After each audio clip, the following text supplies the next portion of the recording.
आणि खरं सांगू का, या दुःखापासून, या संसाराच्या भवरोगापासून, अरे या जन्म मरणाच्या दुःखापासून थांबवणं फक्त नामस्मरणाचंच कार्य आहे. आणि नामस्मरणच आम्हाला इथून बाहेर काढू शकतं. तो भगवान परमात्माच आम्हाला तारू शकतो. म्हणून शरण जावे सर्व भावे देवासी, तो हा उतरील पार, तोच तारणार आहे. मग त्याच्याशिवाय हृदयात विषयांना स्थान नाही. अरे तोच या हृदयामध्ये सामावू शकतो. आणि ज्याने हृदयामध्ये सामावला, खरं तर सांगू का, हृदयात भगवान परमात्माला सामावणं एवढी अवघड गोष्ट नाहीये. फक्त वाईट विचारांचा त्याग, आणि जरी वाईट विचारांचा त्याग करता आला नाही तरी चालेल, पण चांगल्या विचारांचं सानिध्य माणसाने धरावं, आपोआप भगवान परमात्मा हृदयामध्ये सामावला जातो. आणि संतांनी हेच मार्गदर्शन केलंय. आपल्याला जर दुःखातून बाहेर निघायचं असेल तर पहिली हृदयामध्ये भगवान परमात्म्याची साठवण करा. नामस्मरण रूपी, भजन रूपी, चांगल्या कर्म रूपी, चांगल्या विचार रूपी तुम्ही नामस्मरण हे भगवंताचं रूप आहे आणि ते हृदयामध्ये सामवा. हे संतांचं मार्गदर्शन आहे. हृदयात भगवान परमात्मा कुठे साठविला हरी, कुठे जिही हृदय मंदिरी.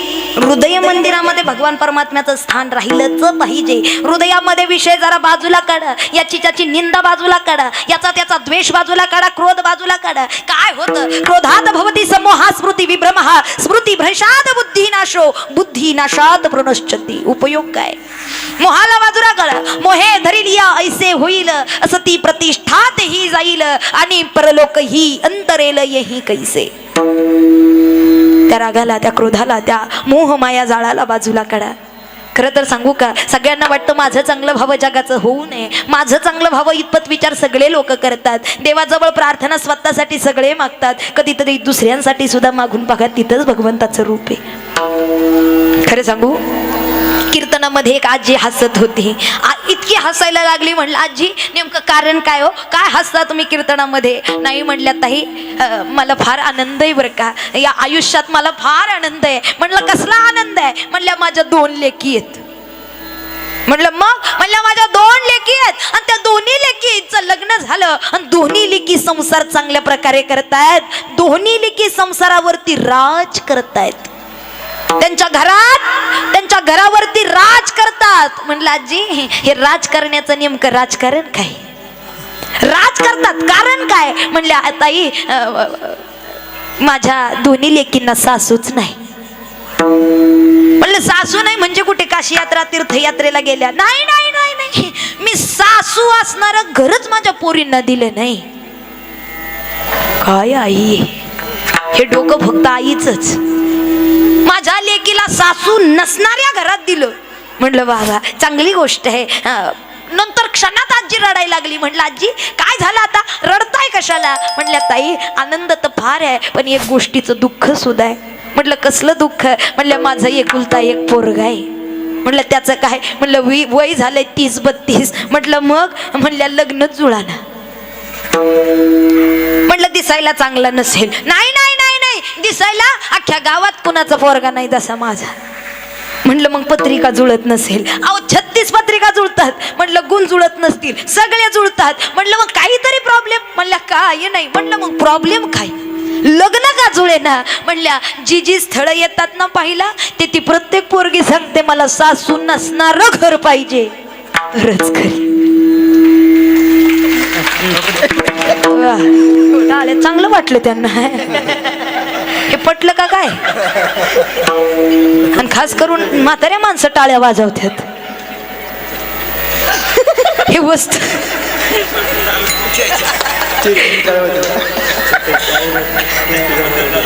वा वा. खरं सांगू का, ही माणसाची मानसिकता आहे हो. ही समाजात प्रत्येकाचीच मानसिकता आहे.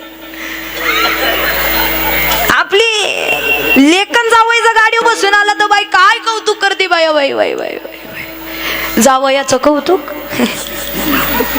लेक आणि जावई जर बसून आली ना गाडीवर तर बाई काय काय कौतुक करते. शेजारडी जवळ जाऊन काय लक्ष्मीनारायणाचा जोडा दिसतोय, काय जोडा दिसतोय, अशी नजर काढावी, अशी नजर काढावी, काय सुंदर दिसते. अख्ख्या जगात असे नाही, काय सुंदर दिसते जोडा. आणि आपली सुनबाईन पोरगाचं गाडीवर बसून बाजारला निघाली ना, कौतुक करते. सुना म्हणतात नाही करत. अहो मानसिकता करायची. खरं सांगू का, आपण जेवढं दुसऱ्यांबद्दल चांगला विचार करू तितकं चांगलं आपल्या सोबत घडत असतं. हा निसर्गाचा नियम आहे. जैसे ज्याचे कर्म तैसे फळ देतो रे ईश्वर. तुझ्यापाशी तुझं येणार आहे. कर्म कुणाला चुकलं नाही, कधी कुणाला चुकणार नाही. चांगल्याला चांगलं. लोक म्हणतात देवाने दिलं. देव कुणाला वाईट दुःख सुख देत नाही, लक्षात ठेवा. देव करता धरता आहे, तो देणार आहे, पण तुमच्या कर्मावरती अवलंबून आहे. किती काम केलंय तसा पगार मिळतो, कसं कर्म केलंय तसं भोगायला मिळतं. भोगतो न घडे संचिता वाचोनी. हा, हे संचित आहे, प्रारब्ध आहे. आणि माणसाला कळालं पाहिजे. माणूस म्हणतो देवाने दिलं. काय देवाने दिलं? देवाने चांगलं दिलं याचा विचार करा. दुःख तर आपण आपल्या हातानं उत्पन्न केलं, निर्माण केलं. कोरोना सारखा, महामारी सारखा आजार यावं, लोकांनी देवाला नावं ठेवावी, समाजाला नावं ठेवावी, याला त्याला नावं ठेवावी. अरे काहीतरी चुकी, काहीतरी गुन्हा आपल्याही हातातून घडला असेल ना. कुछ तो गुन्हा हमने भी किया होगा, वरना मुंह छुपा कर चलने की सजा हमको ना मिलती. अरे तोंड लपवण्या इतपत जागा आली माणसाला. नाही तिथे निसर्गाचा ऱ्हास केला, नाही तिथे धरणी मातेचा अपमान केला. अरे नाही तिथं माणसाने अपमान केला या भूमातेचा, प्राणी मात्रांना. अरे नाही ते वागू लागला माणसाने, अगदी काय नीती धर्म सोडून दिला. मग का नाही एवढं सगळं दुःख माणसाला भोगायला मिळावं? काहीतरी पाप आपल्या हातूनही घडलं असेल ना हो. हे उगाच कुणाला मिळत नाही, लक्षात ठेवा. म्हणून संत सांगतायत, अरे हे कर्म आहे आणि ते संसारात प्रत्येकाला करायचं आहे. पण कर्म वाईट करण्यापेक्षा चांगल्या कर्मानंच माणसाला खऱ्या अर्थानं भगवान परमात्म्याला हृदयात सामावायचं आहे. जन्म मरणाचा फेरा चुकवायचा आहे ना. मग काय करावं लागेल? पुनरपि जननम पुनरपि मरणम पुनरपि जननी जठरे शयनम.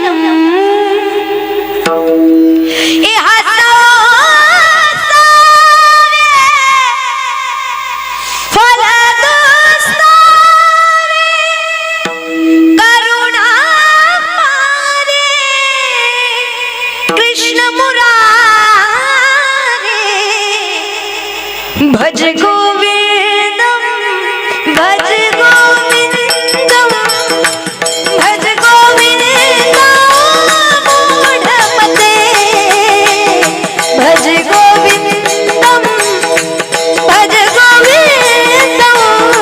भज गोविंदम भज गोविंदम मूढ़मते. भज गोविंदम भज गोविंदम भज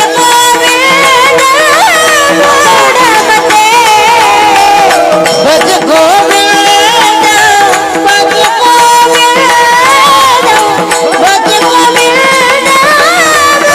मूढ़मते.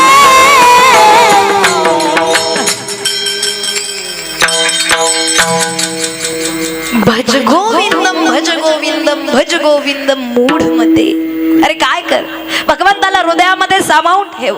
हृदय मंदिरी हृदयबंदी खाना केला आत विठ्ठल कोंडीला. हृदयामध्ये भगवान परमात्म्या सामो. अरे संत सावतामाळी महाराजांनी हृदयामध्ये अरे हृदय फाडावं आणि भगवान परमात्म्याला आतमध्ये थांबवावं. शक्ती खूप मोठी आहे महाराज, खऱ्या अर्थानं ताकद फार मोठी आहे. तो भगवान परमात्मा सामावायला तयार आहे. साठविला हरिजी हृदय मंदिरी. ताई बसू आम्ही हृदयामध्ये देवाला, पण त्याचा फायदा काय? अभंगाच्या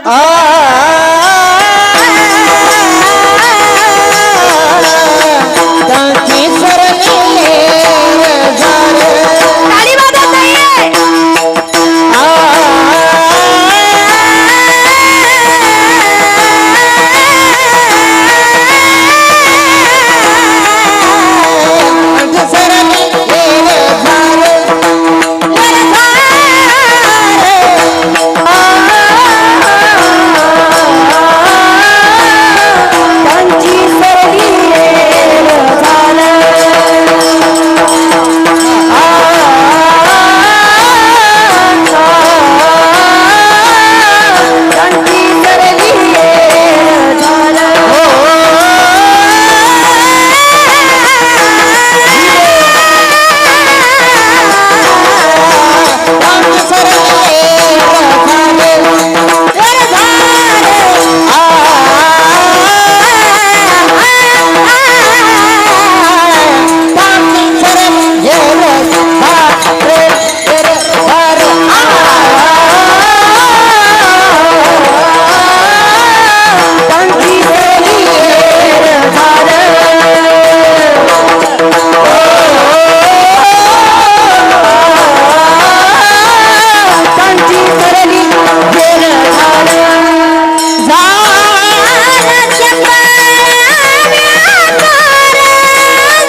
ज्यांनी हृदय मंदिरामध्ये भगवान परमात्म्याची साठवण केली, आतापर्यंत संसाराची केली ना, इथून पुढे हृदय मंदिरामध्ये भगवान परमात्म्याला सामावण्याचा प्रयत्न करा. अरे कोणत्या तरी प्रकारानं देव फक्त मूर्तीतच दिसतो असं नाही बरं का.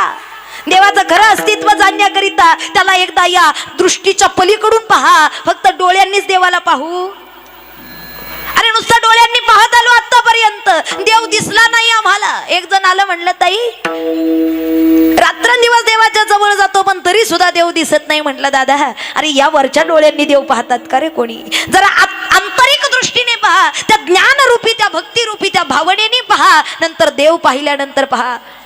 अरे देवाला पाहण्यासाठी या डोळ्यांचा काय चष्मे बदलता तुम्ही? चष्मे बदलली, डोळे चेक केले चांगलं दिसण्यासाठी, बरोबर ना? चांगलं दिसण्यासाठी दृष्टी साफ केली. अरे पण नुसती दृष्टी साफ करून उपयोग नाही. भगवान परमात्म्याला पाहण्यासाठी नुसता दृष्टी नाही तर दृष्टिकोन बदलण्याची गरज आहे. आणि आज आमचा दृष्टिकोनच वाईट झाला. बघण्याचा नजर अंदाज बदलला, बघण्याचा आणि जगाकडे पाहण्याचा दृष्टिकोन माणसाचा बदलला. कुठपर्यंत माणूस चांगल्या पद्धतीने भक्ती करणार आहे? अरे स्वतःवरती आल्यानंतर माणसाला कळत. जोपर्यंत जगासंबंधी वाईट घटना घडतात, लोक वाईट विचार करतात, लोक वाईट बोलतात, लोकांना नावं ठेवतात, पण ज्यावेळी खरी अर्थानं स्वतःवरती येतं त्यावेळी माणसाला कळतं, जन हे सुखाचे दिल्या घेतल्याचे अंतकाळीचे स्वर्ग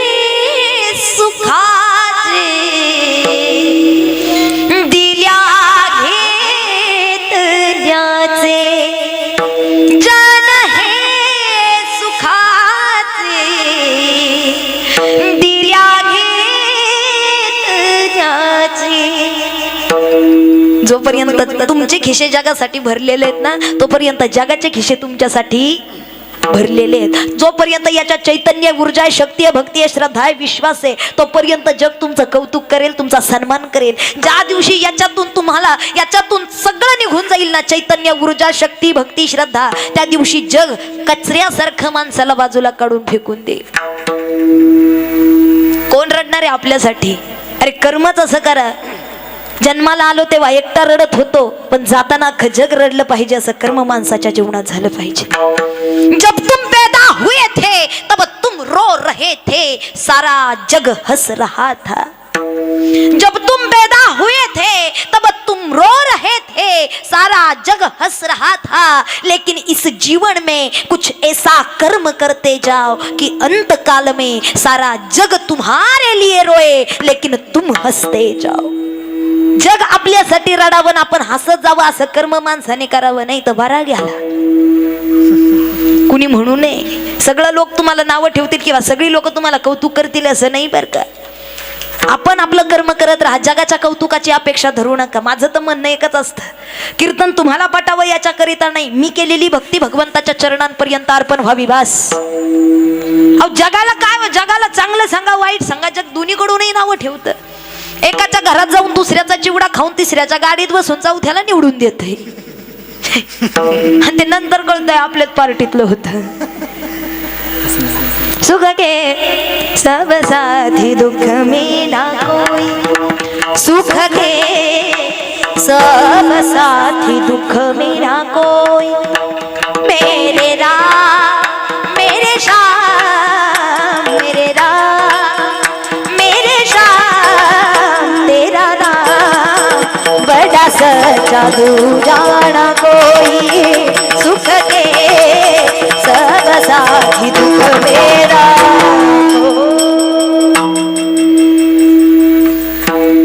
आज जोपर्यंत तुपाच्या डब्यात तूप आहे तोपर्यंत डब्याला रूप आहे. ज्या दिवशी डब्यातलं तूप संपतं ना, डब्याची किंमत शून्य. तुपाचा डबा तुपाचा डबा तुपाचा डबा.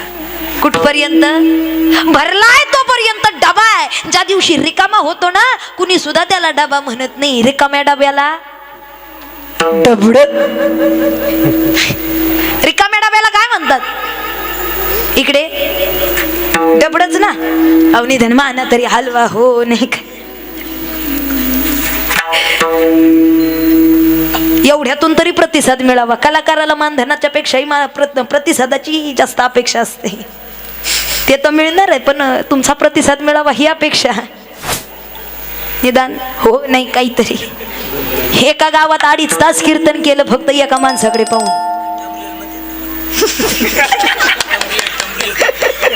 अरे वा, कळणं गरजेचं आहे काय म्हणतात ते. 2.5 तास कीर्तन केलं फक्त एका माणसाकडे पाहून. अख्ख्या कीर्तनात तो माणूस माझ्याकडे पाहून मान हलवायचा. पटलं तर असं करायचं, नाही पटलं तर असं करायचं.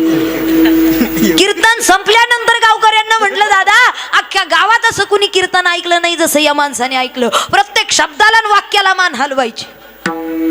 जरा ओळख तरी करून द्या त्यांची, कोण नाव गाव काय, ओळख तरी करून द्या. एवढं चांगलं कीर्तन ऐकलं त्यांनी माझं. गावकरी म्हणले, कोणते? बहिरे आहे. कळतंय की नाही कळतं हे मला कळत नाही गरजेचं. विढाला विढाला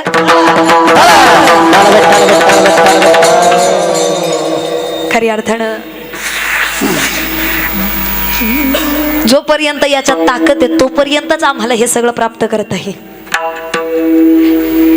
ज्या दिवशी याच्यातून ऊर्जा निघून जाईल, सलाईन लावायची वेळ येईल, त्या दिवशी माणसाला कळून सुद्धा उपयोग नाही. जब बदलने का समय था तब तो तू बदला नहीं,